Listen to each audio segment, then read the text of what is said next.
Hi అండి అందరికి. ఒకసారి ఈయన చూసారు కదా! ఈయన పేరు ఫన్ బకెట్ భార్గవ్. ఒకప్పుడు టిక్‌టాక్‌లో చాలా ఫేమస్ అనమాట. 2 తెలుగు రాష్ట్రాల్లో చాలా ఫేమస్.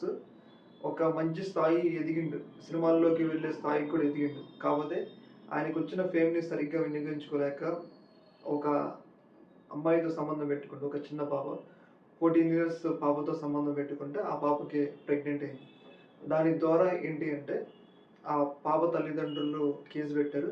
ఆ కేసు అనేది ఒక 2, 3 ఇయర్స్ ముందు వరకు నడిచింది. అయితే రీసెంట్‌గా ఆ కేసులో ఆయనకి శిక్ష అయితే పడింది. దాదాపు 20 సంవత్సరాలు శిక్ష విధిస్తూ కోర్ట్ అయితే నిర్ణయం తీసుకోవడం జరిగింది. ఏదేమైనా గానీ ఒక మంచి స్థాయికి వెళ్లి సినిమాల్లో అవకాశాలు వస్తున్న సమయంలో తన ఓన్‌గా చేసుకున్న తన తప్పుల వల్లే ఈరోజు ఈ స్థాయిలో ఆయన జీవితం మొత్తం ఇట్లా జైలు పాలు కావాల్సొచ్చింది. ఎందుకంటే ఆయనకి ఇప్పటికే ఒక 30 ఇయర్స్ దాకా ఉంటాయి. ఇంకో 20 ఇయర్స్ అంటే ఆల్‌మోస్ట్ ఆల్ 50కి దగ్గరైతడు. అలాంటి సందర్భంలో ఇట్లా ఈ స్థాయిలో ఆయన జైలుకి పోవడం అనేది వాళ్ళ తల్లిదండ్రులకి నష్టమే, ఆయనకి కూడా నష్టమే. ఎవరైనా గాని ఇలాంటి తప్పులు చేయడం వల్ల వాళ్ళ జీవితాలను వాళ్ళే నాశనం చేసుకుంటారు. అంటే ఒక మంచి స్థాయికి ఎదిగి ఈ స్థాయికి కింద పడిపోయిండు. ఈ యొక్క ఇష్యూ మీద మీ యొక్క అభిప్రాయం తెలియజేయండి. ఒక minute.